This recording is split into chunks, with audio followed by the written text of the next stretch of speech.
평생을 성실하게 국밥만 말아온 노부부. 그들의 작은 식당은 그들의 인생이자 전부였다. 하지만 거대 건설사의 무자비한 탐욕이 그들의 소박한 행복을 짓밟기 시작한다.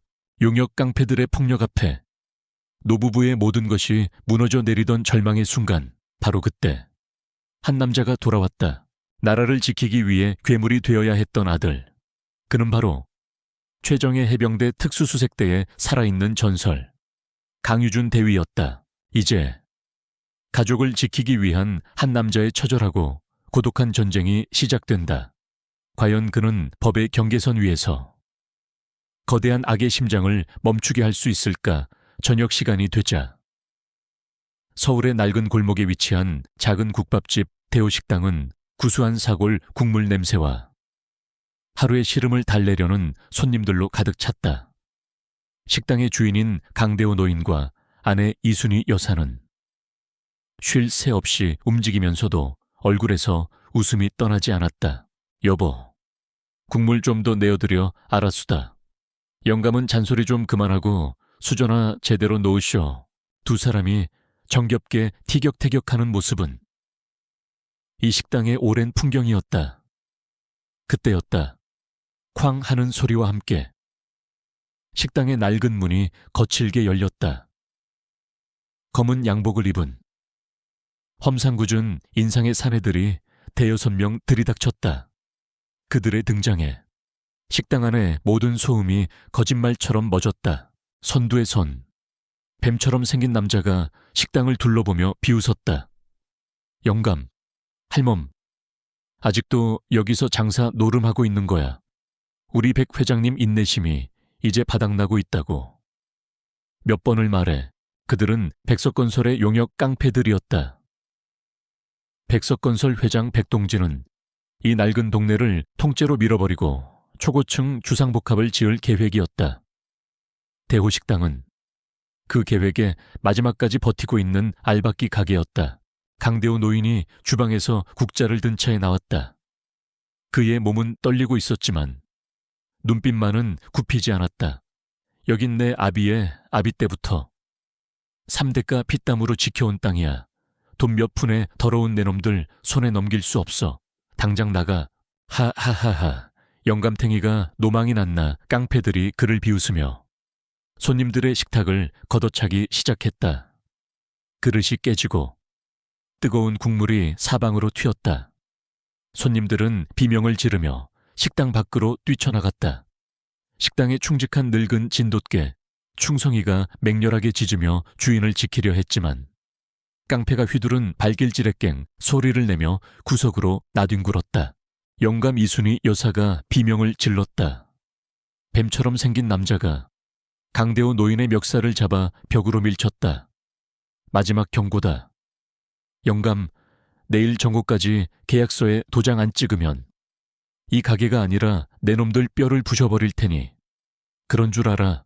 남자가 의자를 들어올려 식당의 가장 소중한 가보다인 낡은 가마솥을 향해 내리치려는 순간이었다. 드르륵 식당의 문이 조용히 열렸다. 문 앞에는 땅딸막한 군용 더플백을 어깨에 맨 키가 큰 사내가 서 있었다. 짧게 깎은 머리, 햇볕에 그을린 피부, 그리고 무심한 표정. 하지만 그의 눈은 눈앞의 광경을 보고 지옥의 빙하처럼 차갑게 얼어붙어 있었다. 멱살을 잡힌 아버지, 울고 있는 어머니, 구석에서 신음하는 늙은 개, 그리고 박살난 식당, 대한민국 해병대 특수수색대 대위 강유준. 그는 3개월간의 비밀 해외 파병 임무를 마치고 부모님을 놀라게 해주기 위해 예고 없이 집으로 돌아온 길이었다. 그 손, 당장 치워. 그의 목소리는 크지 않았지만 그 안에 담긴 살기는 깡패들의 움직임을 순간적으로 멈추게 만들었다. 뭐야, 이 새끼는 가장 가까이 있던 깡패 하나가 욕설을 내뱉으며 그에게 주먹을 날렸다. 그 다음 벌어진 일은 싸움이 아니었다. 일방적인 진압이었다. 강유준의 몸이 그림자처럼 움직였다. 그는 상대의 주먹을 흘려보냄과 동시에 팔꿈치로 상대의 명치를 가격했다. 하는 신음과 함께 깡패가 쓰러졌다. 다른 깡패들이 한꺼번에 달려들었지만 그의 움직임은 기계처럼 정확하고 군더더기 없었다. 그는 최소한의 움직임으로 상대의 관절을 꺾고 급소를 공격했다. 그것은 길거리 싸움꾼의 기술이 아니었다. 수많은 실전 경험을 통해 완성된 인간 병기의 살상 기술이었다. 불과 1분도 되지 않아 깡패들은 모두 팔다리가 부러지거나 탈골된 채 바닥에 쓰러져 신음하고 있었다. 뱀처럼 생긴 남자가 공포에 질려 품속에서 칼을 꺼내 들었다. 하지만 그의 손목은 어느새 다가온 유준의 손에 붙잡혀 있었다. 우드득 하는 끔찍한 소리와 함께 남자의 손목이 부러졌다. 그의 손에서 떨어진 칼은 이제 그의 목에 겨눠져 있었다. 내 놈들 배우가 누구지? 백석건설. 백동진 회장. 만나 유준의 목소리는 죽음처럼 차가운 속삭임이었다. 네, 맞습니다. 내 주인에게 똑똑히 전해. 유준은 남자의 귓가에 속삭였다. 다시 한번 내 부모님 눈앞에 나타나면 그땐 내 놈들 뼈를 전부 분질러 버릴 테니, 그리고 그 다음은 내 주인 차례가 될 거라고. 그는 남자를 바닥에 내동댕이 쳤다. 깡패들은 겁에 질려 동료들을 부축할 생각도 하지 못하고 비명을 지르며 도망쳤다. 식당 안에는 오글루시텔의 침묵만이 남았다. 유준은 그제야 얼음 같던 군인의 가면을 벗고 아들의 얼굴로 돌아왔다. 그는 쓰러져 있는 아버지에게 달려갔다. 아버지, 괜찮으세요? 어머님은요? 강대호 노인과 이순희 여사는 아수라장이 된 식당보다, 그리고 방금 전에 끔찍한 폭력보다 갑자기 나타난 아들의 모습에 더 큰 충격을 받은 듯했다. 유준아, 네가 어떻게 여기에? 임무가 일찍 끝났습니다. 휴가 나왔습니다. 그들은 아들을 부서져라 껴안았다. 안도와 공포와 반가움이 뒤섞인 눈물이 흘러내렸다. 식당을 정리하며 유준의 표정은 다시 굳어졌다. 언제부터 이런 일이 있었습니까? 왜 제게는 단 한마디도 하지 않으셨어요? 그의 추궁에 부모님은 마지못해 모든 것을 털어놓았다. 백석건설의 협박이 이미 몇 달 전부터 계속되어 왔다는 사실을, 군대에 있는 아들을 걱정시키고 싶지 않아 두 분이서만 끙끙 앓아왔던 것이다. 그날 밤 유준은 식당 앞 평상에 홀로 앉아 있었다. 부모님은 겨우 잠이 들었다. 깜짝 귀향의 기쁨은 차갑고 묵직한 분노로 변해 있었다. 그는 나라를 지키기 위해 이역만리에서 목숨을 걸고 싸웠다. 하지만 진짜 괴물은 바로 이곳, 자신의 집에서 가장 사랑하는 사람들을 위협하고 있었다. 그의 휴가는 끝났다. 이제부터 그는 도시의 정글 속에서 유령처럼 움직이는 포식자가 될 것이다. 그리고 백동진이라는 이름의 그 괴물을 자신의 손으로 직접 사냥할 것이다. 군인은 집으로 돌아왔다. 그리고 그는 전쟁을 함께 가져왔다. 다음 날 아침 박살난 대호식당은 고요했다. 강유준은 말없이 부서진 테이블과 의자들을 치우고 바닥에 유리 조각들을 쓸어 담았다. 그의 부모님은 그런 아들의 넓은 등을 자랑스러움과 미안함, 그리고 불안감이 뒤섞인 눈으로 바라볼 뿐이었다. 평생을 국밥만 말아온 늙은 부모는 괴물 같은 세상으로부터 아들을 지켜주지 못했다는 죄책감에 휩싸였다. 유준아, 그만하고 좀 쉬어라. 우리가 알아서 할 테니. 괜찮습니다. 그의 짧은 대답에 더 이상의 대화는 이어지지 않았다. 그는 침묵 속에서 자신의 목숨을 걸고 이 평화를, 부모님의 일상을 지켜내겠다고 조용히 맹세했다. 그는 더 이상 휴가를 즐기는 아들이 아니었다. 그는 작전 지역에 투입된 특수수색대 대위였다. 그의 새로운 임무는 대호식당 방어였고 적은 백석건설이었다. 그는 정보를 수집하기 시작했다. 그는 동네 다른 가게 주인들과 이미 헐값의 가게를 넘기고 떠난 주민들을 찾아다녔다. 그는 군인 신분을 숨긴 채 평범한 아들인 척 조용하고 정확한 질문들을 던졌다. 백석건설 사람들이 주로 어떤 식으로 압박을 해왔습니까? 계약서에. 법적으로 불리한 조항은 없었습니까? 그는 몇 시간 만에 백동진이라는 자가 얼마나 교활하고 잔인하게 법망을 피해가며 주민들을 괴롭혀 왔는지 그 전체적인 그림을 파악했다. 그리고 주민들의 대화 속에서 한 명의 이름을 공통적으로 들을 수 있었다. 바로 돈도 안 받고 그들을 돕고 있다는 무모하고 젊은 여자 변호사 최수연. 유주는 수소문 끝에 동네 주민센터의 작은 회의실을 빌려 임시법률 상담소를 차린 최수연 변호사를 찾아갔다.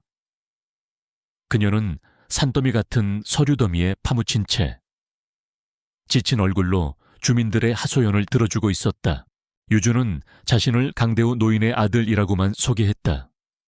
수연은 그를 어젯밤 깡패들을 때려 눕힌 폭력적인 아들로 기억하고 있었다. 그녀의 눈빛에는 경계심이 가득했다. 아버님 일은 안타깝게 생각합니다. 하지만 폭력은 절대 해결책이 될 수 없어요. 저희는 법의 테두리 안에서 싸워야만 합니다. 법이요. 유준의 입가에 냉소가 스쳤다.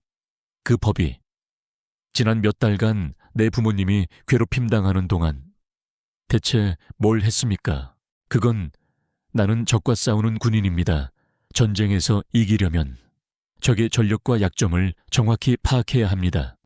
백석건설에 대한 모든 정보를 주십시오. 그들의 조직 구조, 자금 흐름, 그리고 백동진의 약점까지. 그의 군인식 접근 방식에 수연은 강한 거부감을 느꼈다. 여긴 전쟁터가 아니에요. 그리고 당신 같은 사람한테 우리 주민들의 소중한 정보가 담긴 자료를 넘겨줄 수는 없어요. 당신이 그 정보로 무슨 짓을 할 줄 알고요. 그들의 첫 만남은 그렇게 서로에 대한 불신과 오해만을 남긴 채 끝났다. 유주는 그녀의 도움을 기다리는 대신 자신만의 방식으로 움직이기 시작했다.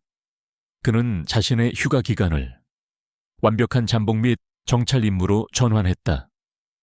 그는 유령처럼 도시 속으로 스며들었다. 특수수색대에서 배운 모든 추적 및 감시 기술을 동원하여 어젯밤 식당을 습격했던 용역 깡패들의 우두머리를 미행하기 시작했다. 그는 깡패들의 아지트를 알아냈고 그들의 차량에 도청 장치를 설치했으며 그들의 자금 거래 내역까지 은밀하게 파고들었다. 그는 며칠 만에 백석건설의 하부 조직인 용역업체의 실체와 그들의 불법적인 자금 흐름, 그리고 그들이 다음에 계획하고 있는 또 다른 범죄 계획까지 파악해냈다. 그는 적의 지도를 완벽하게 그려나가고 있었다. 그러던 어느 날 수연은 깡패 우두머리에게 접근 금지 명령서를 전달하기 위해 홀로 그들의 사무실을 찾아갔다. 아니나 다를까 깡패들은 그녀를 으슥한 골목으로 끌고 가 위협하기 시작했다. 변호사 나부랭이가 겁도 없이 여기까지 기어들어와 이 서류 내 입에 맛있게 쳐넣어줄까? 깡패들이 그녀에게 손을 뻗으려는 순간 골목의 어둠 속에서 유준이 나타났다. 그는 이번에는 싸우지 않았다. 그는 그저 어둠 속에 서서 나지막이 말했다. 김 실장, 어젯밤 불법 도박 사이트에서 딴 돈, 세탁은 잘 끝냈나? 그는 자신의 휴대폰에서 녹음 파일 하나를 재생했다. 그 안에는 깡패 우두머리가 자신의 범죄 행위를 떠벌리는 목소리가 선명하게 담겨 있었다. 이 녹음 파일, 검찰청 민원실에 넘어가는 게 좋을까? 아니면 그냥 조용히 이 동네에서 사라지는 게 좋을까? 선택은 네가 해. 깡패들은 유령이라도 본 듯 새파랗게 질려 비명을 지르며 도망쳤다. 수연은 충격에 휩싸였다. 이 남자는 대체 정체가 뭘까? 그녀는 자신을 따라다닌 것에 대해 화를 내면서도 그가 자신을 구해줬다는 사실을 부정할 수는 없었다. 유준이 그녀를 보며 말했다. 당신이 그토록 신봉하는 법은 오늘 저런 쓰레기들로부터 당신 자신조차 지키지 못했소. 그는 그녀에게 거부할 수 없는 제안을 했다. 당신은 빛 속에서 법으로 싸워.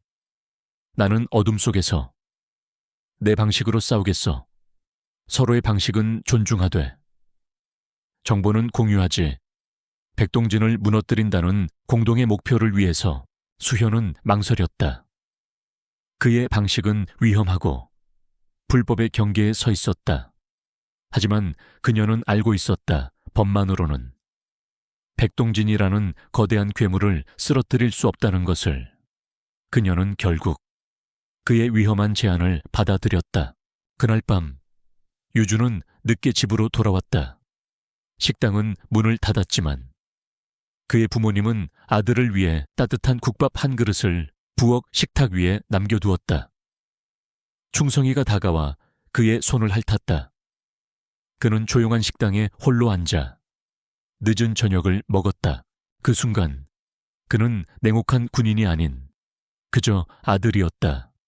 식당 벽에 걸린 어릴 적 자신의 사진, 이 작고 평범한 식당, 그리고 이 안에 담긴 부모님의 사랑. 그것이 바로 그가 목숨을 걸고 지키려는 모든 것이었다. 다음 날 밤 두 사람은 도시가 내려다 보이는 한 빌딩의 옥상에서 비밀리에 만났다. 유주는 그녀에게 깡패들의 모든 불법 행위가 담긴 증거 파일을 넘겼다. 수연은 그에게 백석건설이 이용하고 있는 법의 허점들이 담긴 자료를 건넸다. 빛의 변호사와 어둠의 군인, 너무나도 다른 두 세계의 두 사람이 공동의 적을 향한 위험한 동맹을 맺었다. 백동진을 향한 전쟁은 이제 법정과 거리, 두 개의 전선에서 동시에 시작되고 있었다. 강유준의 경고는 효과가 있었다. 며칠 동안 깡패들은 대호식당 근처에 얼씬도 하지 않았다. 하지만 백동진 회장은 그런 식으로 물러설 남자가 아니었다. 그는 주먹이 통하지 않자 더 교활하고 악랄한 방식으로 강씨 노부부의 숨통을 조여오기 시작했다.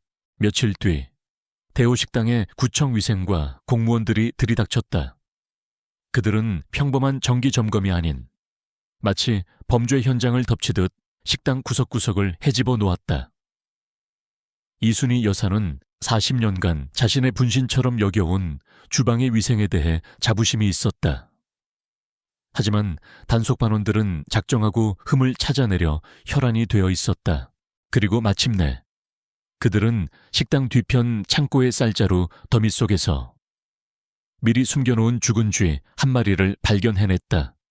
이럴 수가, 이렇게 비위생적인 환경에서 음식을 만들어 팔았단 말이야. 강대호 노인의 필사적인 항변에도 불구하고 그들은 대호식당에 즉시 영업정지 처분을 내렸다. 식당의 문에는 위생불량업소라는 붉은색 글씨에 처분 공고문이 주홍글씨처럼 붙었다.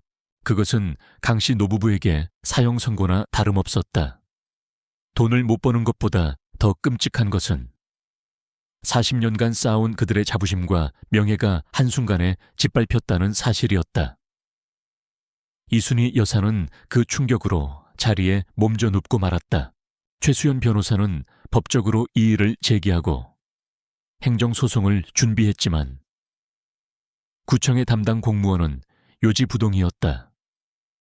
명백히 백동진 회장의 입김이 작용한 것이었다. 법의 절차는 거대한 권력의 벽 앞에서 너무나도 느리고 무력했다.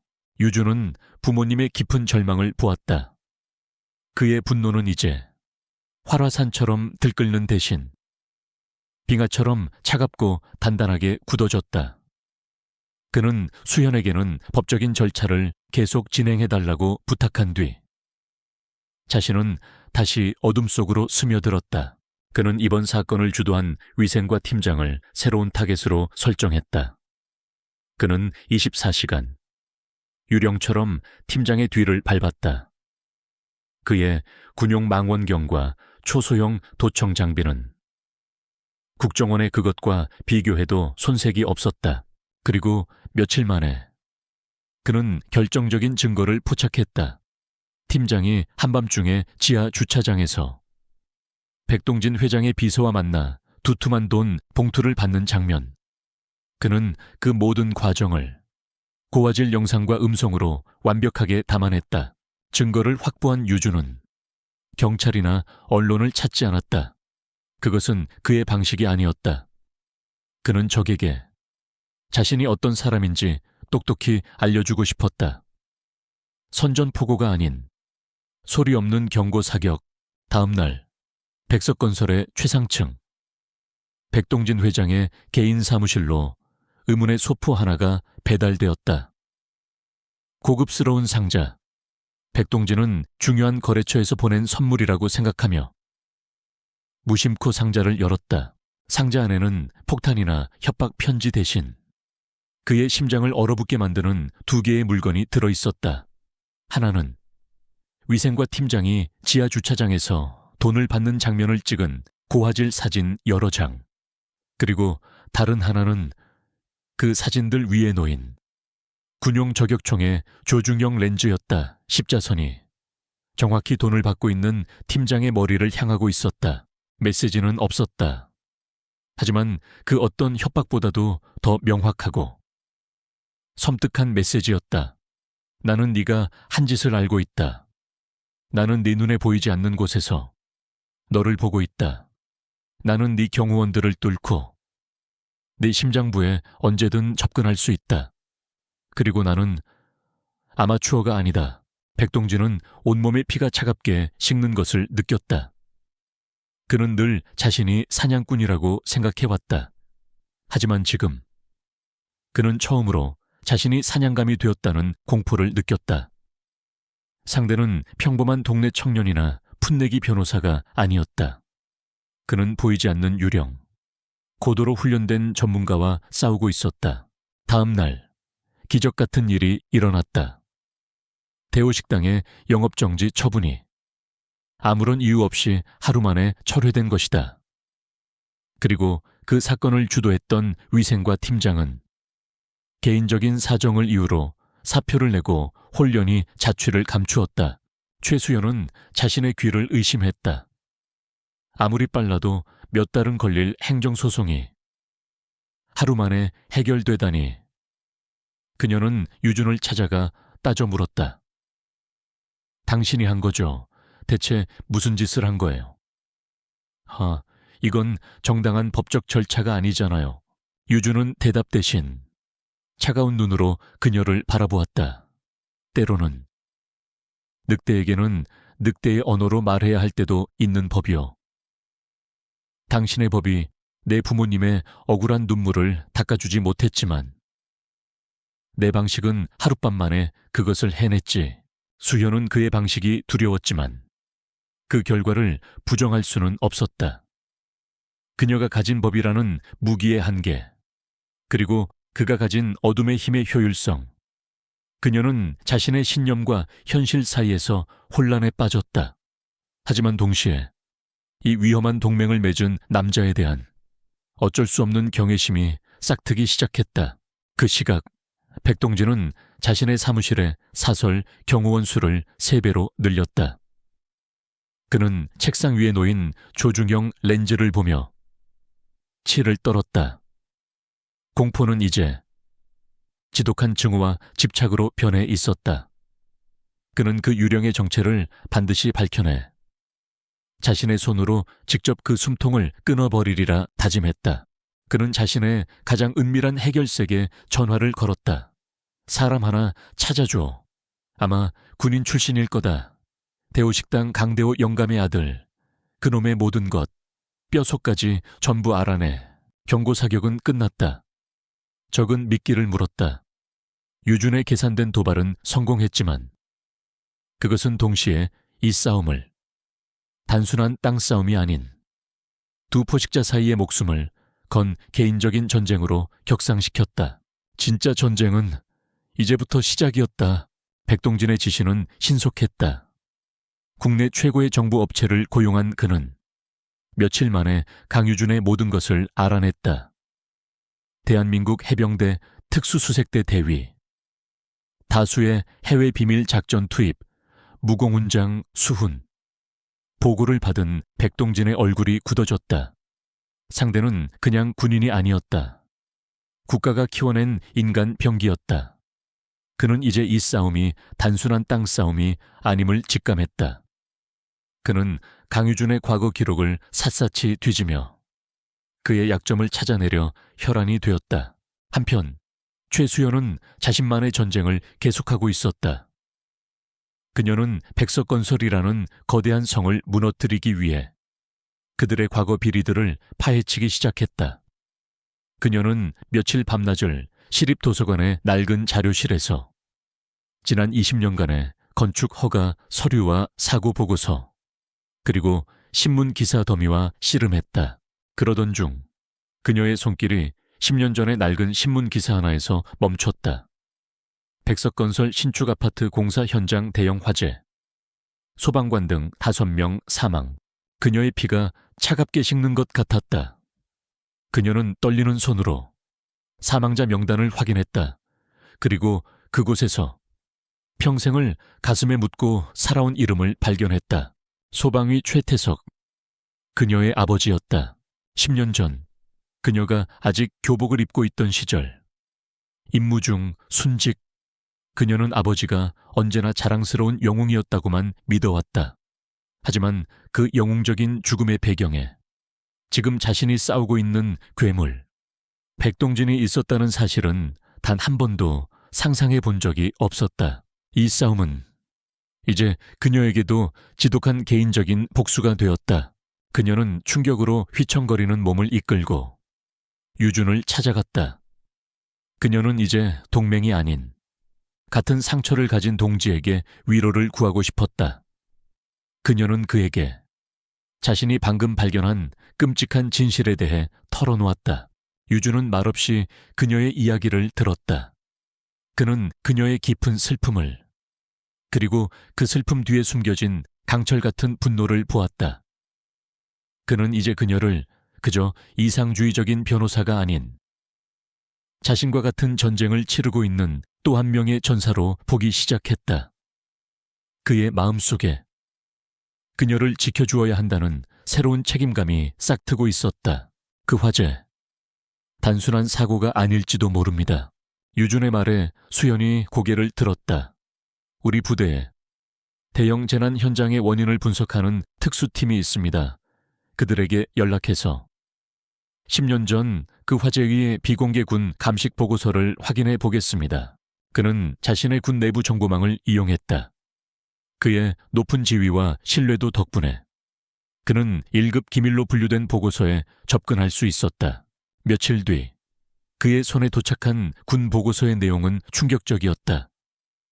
경찰의 공식 발표는 정의 누전으로 인한 우발적 화재였다. 하지만 군 감식팀의 보고서는 전혀 다른 이야기를 하고 있었다. 화재 현장의 발화 지점에서 다량의 화학적 인화 촉진제가 발견되었다. 명백한 방화의 증거였다. 게다가 건물 뼈대에서는 기준치에 한참 미달하는 저가의 불량 철골들이 발견되었다. 백석건설이 공사비를 빼돌리기 위해 건물의 안전을 담보로 위험한 장난을 쳤다는 증거였다. 그리고 보고서의 마지막 장, 방화 및 기업의 과실에 대한 전면적인 재수사를 권고함. 하지만 이 권고는 당시 백동진에게서 뇌물을 받은 고위공직자의 압력으로 인해 조용히 묵살되었다. 사건은 서둘러 단순 사고로 종결되었다. 백동진은 자신의 비리를 덮기 위해, 그리고 거액의 보험금을 타내기 위해 자신의 건물에 스스로 불을 질렀다. 그리고 그 과정에서 최수연의 아버지를 포함한 5명의 무고한 사람들을 살해한 것이다. 유준은 이 끔찍한 진실이 담긴 보고서를 들고 수연에게 향했다. 당신의 아버지는 사고로 돌아가신 게 아니었어. 백동진의 탐욕이 당신의 아버지를 살해한 겁니다. 수연의 슬픔은 이제 차가운 분노로 변했다. 그녀가 그토록 믿었던 법과 시스템이 괴물의 소나기 안에서 완벽하게 유린당했다. 그녀는 이제야 유준이 왜 법이 아닌 어둠 속에서 싸우려 했는지 이해할 수 있었다. 백동진 같은 괴물을 잡기 위해서는 때로는 기꺼이 그가 있는 지옥으로 직접 걸어 들어가야만 했다. 그날 밤 수연의 작은 사무실의 벽면에는 대호식당에서부터 10년 전 화재 사건까지 백동진의 모든 범죄 행각을 연결하는 거대한 관계도가 그려져 있었다. 그들은 더 이상 작은 국밥집을 위해 싸우는 것이 아니었다. 살인마를 잡고 거대한 은폐의 역사를 바로잡기 위해 싸우고 있었다. 그들의 어색했던 동맹은 이제 공유된 비극과 정의를 향한 불타는 갈망으로 묶인 강력하고 깨뜨릴 수 없는 파트너십으로 변해 있었다. 그들은 관계도의 중앙에 붙어있는 백동진의 사진을 노려보았다. 진실은 알았다. 이제 남은 것은 그 진실을 법정에 세울 수 있는 누구도 반박할 수 없는 증거를 찾아내는 것이었다. 강유준과 최수현. 두 사람의 연대는 이제 더욱 굳건해졌다. 그들은 10년 전 화재 사건의 진실을 증명해 줄 마지막 퍼즐 조각을 찾아 나섰다.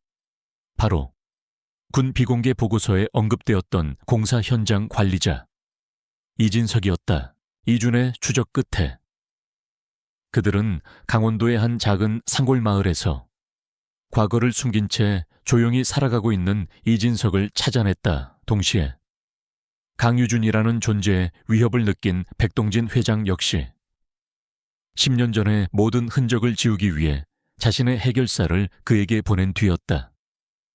시간은 그들의 편이 아니었다. 이진석은 처음에는 완강하게 그들을 거부했다. 그는 10년 전 백동진의 협박에 못 이겨 거짓 진술을 했고 그 이후로 평생을 죄책감과 공포 속에서 살아온 남자였다. 수연은 법의 이름으로 그리고 한 소방관의 딸로서 그의 양심에 호소했다.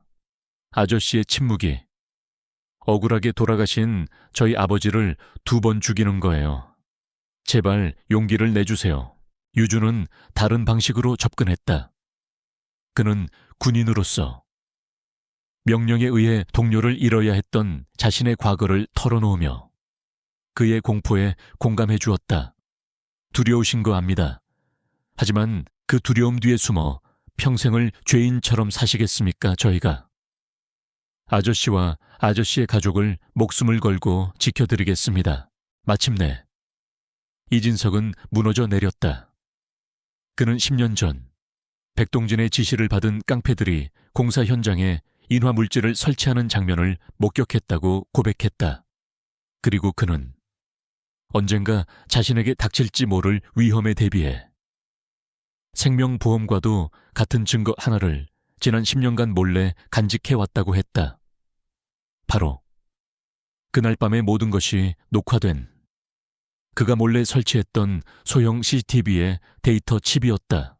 그가 떨리는 손으로 데이터 칩을 그들에게 건네주려는 바로 그 순간이었다. 백동진의 해결사가 보낸 괴한들이 낚시터를 덮쳤다. 순식간에 아수라장이 되었다. 유준은 수연과 이진석을 보호하며 괴물처럼 싸웠다. 하지만 적의 숫자가 너무 많았다. 치열한 싸움 도중 이진석의 손에 있던 데이터 칩이 바닥으로 떨어졌다. 그 순간 유준의 곁을 지키던 늙은 진돗개의 충성이가 마치 그 중요성을 안다는 듯이 재빠르게 데이터 칩을 입에 물었다. 저 개새끼가 깡패 중 하나가 유준을 상대하는 대신 충성이를 향해 쇠 파이프를 휘둘렀다. 깽 충성이는 비명을 지르면서도 입에 문 데이터 칩을 놓지 않았다. 깡패는 다시 한번 무자비하게 쇠 파이프를 내리쳤다. 충성이의 옆구리가 터져나가며 피가 쏟아졌다. 결국 충성이는 고통을 이기지 못하고 데이터 칩을 떨어뜨렸고 깡패들은 그것을 낚아채고는 차를 타고 사라졌다. 모든 것이 순식간에 벌어졌다. 이진석은 부상을 입었고 수연은 충격에 휩싸였다. 하지만 가장 끔찍한 것은 피를 흘리며 쓰러져 있는 충성이의 모습이었다. 유준의 눈에 지금껏 단 한 번도 보인 적 없는 이성이 마비된 듯한 섬뜩한 분노가 피어올랐다. 그는 피투성이의 충성이를 품에 안고 가장 가까운 동물병원으로 미친 듯이 달렸다. 수의사는 고개를 저었다. 너무 늦었다고. 마음의 준비를 하라고 했다. 그 순간 강유준이라는 남자를 지탱해온 마지막 이성의 끈이 끊어져 버렸다. 그는 법을 지키며 선을 넘지 않으려 애썼다. 하지만 그의 적은 그의 가족과도 같은 충직한 개에게까지 비열한 폭력을 휘둘렀다. 법은 그들을 지켜주지 못했다. 그는 동물병원 수술실 앞에서 수연을 바라보았다. 그의 눈은 모든 것을 불태워버릴 듯한 복수심으로 이글거리고 있었다. 이제 더 이상 법은 없어. 오직 심판만 있을 뿐이야. 그는 수술실 앞을 떠났다. 그는 자신의 부대에서 자신을 목숨처럼 따랐던 부하대원에게 전화를 걸었다. 그들 역시 전역 후 평범한 삶에 적응하지 못하고 있던 전쟁의 상처를 안고 살아가는 전사들이었다. 도움이 필요하다. 이건 국가의 임무가 아니다. 내 개인적인 전쟁이다. 함께하겠나 수화기 너머로. 망설임 없는 대답이 들려왔다. 명령만 내리십시오. 캡틴. 수연은 자신의 신념이 무너져 내리는 것을 느꼈다. 그녀는 그를 막아야만 했다. 하지만 동시에 그녀는 그의 분노를, 그의 절망을 누구보다도 깊이 이해하고 있었다. 그녀는 결국 자신의 신념을 접고 그의 위험한 복수를 돕기로 결심했다. 그녀는 자신이 법적으로 수집했던 백동진의 사무실 빌딩 설계도와 보안 시스템 정보를 그에게 넘겼다. 그날 밤 서울 외곽의 한 폐공장, 강유준은 자신의 부름에 한달음에 달려온 옛 부대원들과 함께 서 있었다. 그들은 모두 검은색 특수작전복을 입고 침묵 속에서 자신들의 무기를 점검하고 있었다. 그들의 얼굴에는 다시 전장으로 돌아온 군인의 비장한 결의가 서려 있었다. 동물병원 중환자실. 충성이는 사경을 헤매고 있었다. 유준은 자신의 휴대폰 속에 저장된 충성이와 함께 찍은 사진을 내려다보았다. 그의 눈에 뜨거운 약속이 맺혔다. 반드시 대가를 치르게 해주겠다고. 그는 더 이상 부모님을 지키는 아들이 아니었다. 그는 자신의 충직한 전우의 복수를 위해, 그리고 짓밟힌 모든 이들의 정의를 위해 기꺼이 괴물이 되기로 결심한 지휘관이었다. 법의 가면은 벗겨졌다. 이제 남은 것은 짐승과 짐승의 원초적인 사냥뿐이었다. 그는 자신의 부대원들을 이끌고 괴물의 심장부로 직접 걸어 들어가고 있었다. 작전명 심판의 밤. 강유준과 그의 옛 부대원들은 어둠이 내린 도시의 한 폐공장에서 마지막 브리핑을 하고 있었다.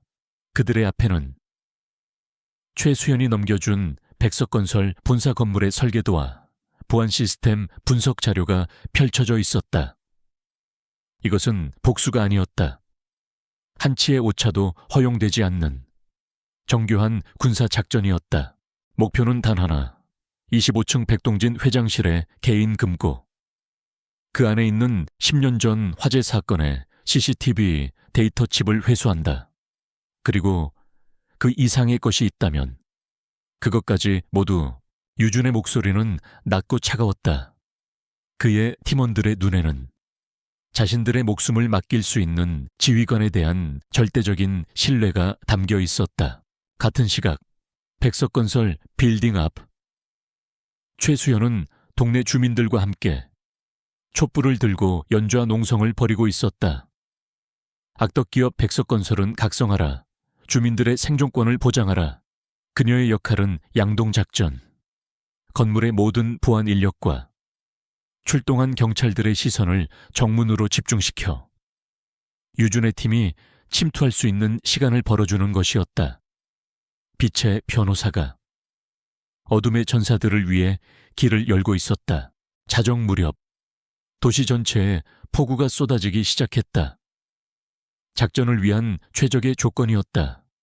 빌딩의 뒤편 유준과 그의 팀원들은 와이어를 이용해 빗줄기를 뚫고 거대한 유리벽을 소리 없이 오르기 시작했다. 그들은 인간의 한계를 넘어선 훈련된 포식자들이었다. 23층의 환기구를 통해 건물 내부에 침투한 그들은 유령처럼 움직였다. 적외선 감지기를 피하고 CCTV를 무력화시키며 한치의 오차도 없이 최상층을 향해 나아갔다. 마침내 도착한 25층. 회장실, 최첨단 전자 잠금 장치는 팀의 기술 전문가 앞에 무력했다. 육중한 문이 소리 없이 열리고 그들은 마침내 괴물의 심장부로 들어섰다. 백동진의 사무실은 그의 탐욕을 그대로 보여주는 거대한 박물관 같았다. 값비싼 예술품과 황금으로 치장된 가구들, 팀의 금고 해체 전문가가 거대한 그림 뒤에 숨겨진 비밀 금고 앞에 섰다.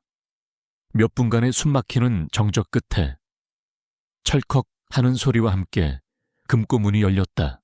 금고 안에는 그들이 찾던 CCTV 데이터 칩이 있었다. 임무 완수. 하지만 그 옆에는 그들이 예상치 못했던 또 다른 물건이 있었다. 아주 평범해 보이는 검은색 가죽 커버에 작은 수첩. 유주는 홀린 듯이 그 수첩을 집어들었다. 그것은 단순한 수첩이 아니었다.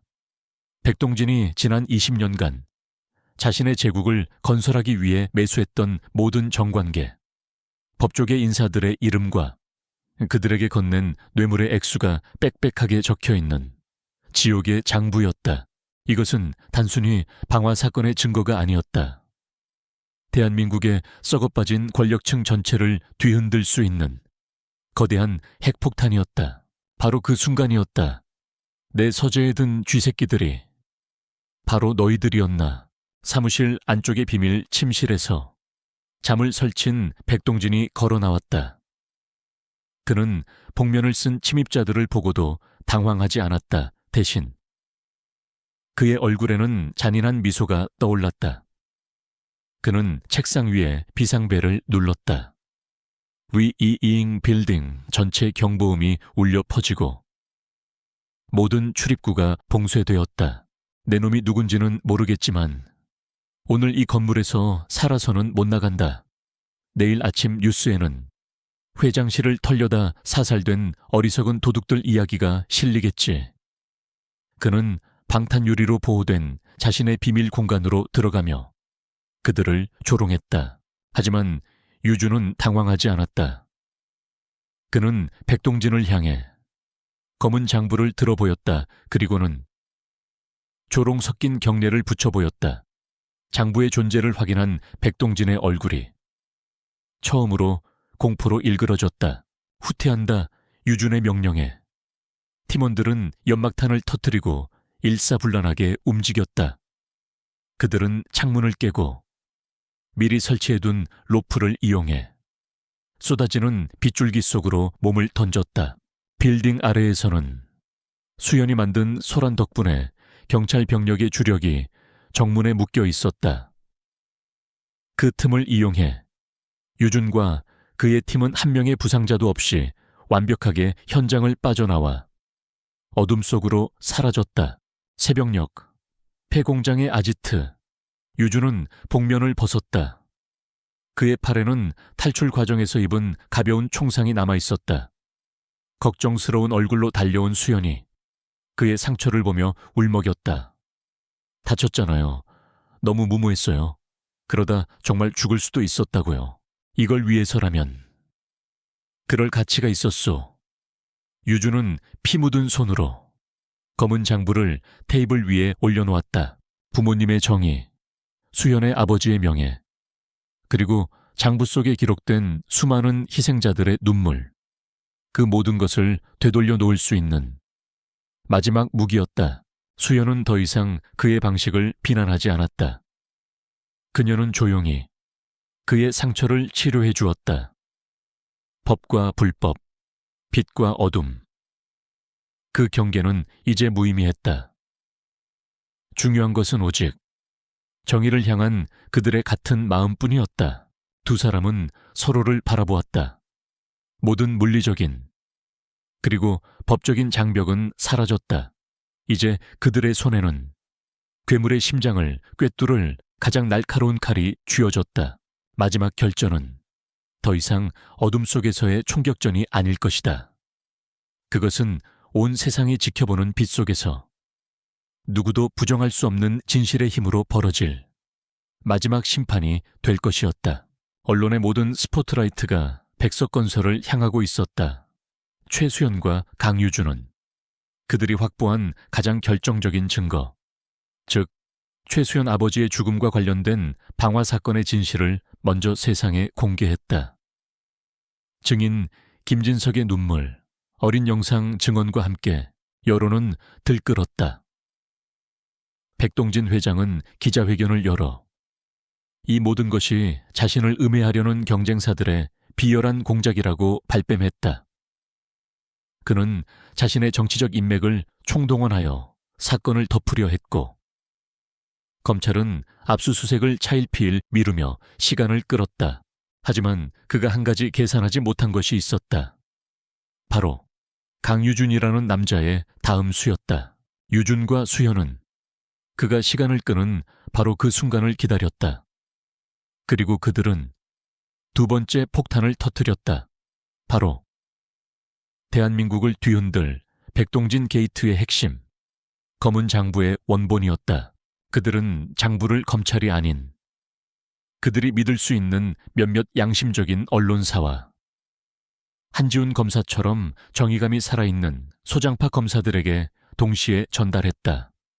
그리고 인터넷을 통해 국민들에게 직접 그 내용을 공개해버렸다. 판도라의 상자는 열렸다. 장부의 내용은 충격적이었다. 현직 국회의원, 전직 장관, 검찰총장 후보, 대법관까지 백동진의 검은 돈을 받지 않은 권력자가 없을 정도였다. 대한민국은 그야말로 대혼란에 빠졌다. 백동진의 방패가 되어주었던 부패한 권력은 이제 그를 향한 칼날이 되어 돌아왔다.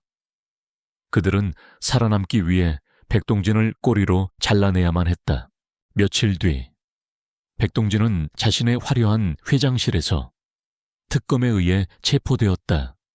수많은 카메라 플래시 앞에서 한때 대한민국을 주무르던 거인은 초라하고 비참한 모습으로 무너져 내렸다. 시간이 흘러 세상은 조금씩 안정을 되찾아갔다. 백동진 게이트는 대한민국 사회에 깊은 상처를 남겼지만 동시에 썩은 부위를 도려낼 수 있는 계기가 되기도 했다. 대우식당은 모든 누명을 벗었다. 오히려 정의의 성지처럼 여겨지며 전국 각지에서 손님들이 몰려들었다. 강대우 노인과 이순희 여사는 자신들의 평범하고 성실한 삶이 얼마나 위대한 가치를 가지는지 뒤늦게나마 깨닫고 있었다. 최수연의 아버지는 순직 영웅으로 공식 인정되었고 소방영웅 추모공원에 그의 이름이 새겨졌다. 그녀는 아버지의 명예를 되찾았다.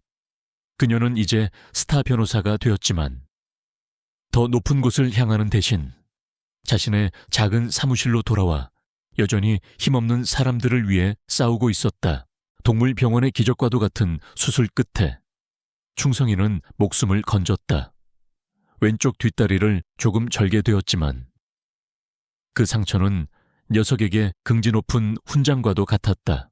그리고 강유준, 전쟁은 끝났다. 그는 자신의 부대 지휘관을 찾아가 명예전역 지원서를 제출했다. 저는 지난 10년간 국가를 위해 싸웠습니다. 이제는 제 가족을 지키고 싶습니다. 평범한 아들로서 평범한 한 남자로서 그는 군복을 벗었다. 하지만 그의 마음속에 있던 군인 정신까지 벗은 것은 아니었다. 그는 이제 더 작지만 더 소중한 자신만의 세상을 지키는 평생의 임무를 부여받은 것이었다. 어느 따스한 봄날, 대호식당은 여전히 손님들로 북적였다. 하지만 주방의 풍경은 조금 달라져 있었다. 커다란 앞치마를 두른 어색하지만 듬직한 청년이 아버지의 어깨너머로 국밥 많은 법을 배우고 있었다. 강유준이었다. 그의 서툰 모습에 식당 손님들은 웃음을 터뜨렸다. 그의 부모님은 그런 아들의 모습을 세상 가장 행복한 눈으로 바라보고 있었다. 가게 일이 끝나고 유준과 수연은 나란히 동네 공원을 걸었다. 그 공원은 백석건설이 떠난 자리에 주민들이 힘을 합쳐 만든 작은 쉼터였다. 유준이 그녀의 손을 잡았다. 그의 손은 굳은 살이 박여 거칠었지만 세상에서 가장 따뜻했다. 최수연 변호사, 내 남은 인생의 평화를 당신과 함께 지키고 싶소. 그것은 그가 할 수 있는 가장 그다운 진심 어린 청혼이었다. 수연은 눈물 대신 환한 미소로 대답했다. 강유준 씨, 그 제안 기꺼이 받아들이겠습니다. 당신의 평생 공동 변호인으로서 1년 후 대호식당은 주민들의 사랑방이자 동네의 중심이 되었다. 강대호 노인은 카운터에 앉아 손님들에게 아들의 무용담을 자랑하느라 여념이 없었다. 이순희 여사는 며느리가 된 수연과 함께 새로운 메뉴를 개발하는 재미에 푹 빠져 있었다. 그리고 강유준, 그는 뜨거운 뚝배기를 나르며 손님들의 안부를 묻고 있었다. 전쟁터의 살기 대신 사람 사는 냄새가 물씬 나는 평범한 행복이 그의 얼굴에 가득했다. 충성이는 가게 앞 평상에 누워 따스한 봄볕을 쬐며 평화롭게 졸고 있었다. 그는 땀을 닦으며 가게 한쪽에서 주민들과 웃고 있는 아내 최수연을 바라보았다. 치열했던 전쟁은 끝났다. 군인은 집으로 돌아왔다. 그리고 그는 그가 목숨을 걸고 지켜낸 그 평화 속에서 영원한 안식을 찾았다.